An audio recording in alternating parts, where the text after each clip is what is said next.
sa di makatarungan.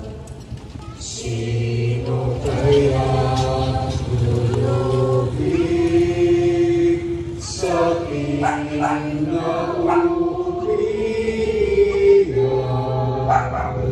Sa sinuwag sa Diyos mulat, kataunang magbubuhay.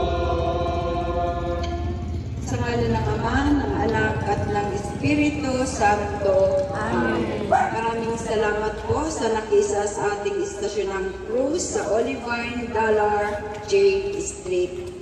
Maraming salamat po sa suporta ng ating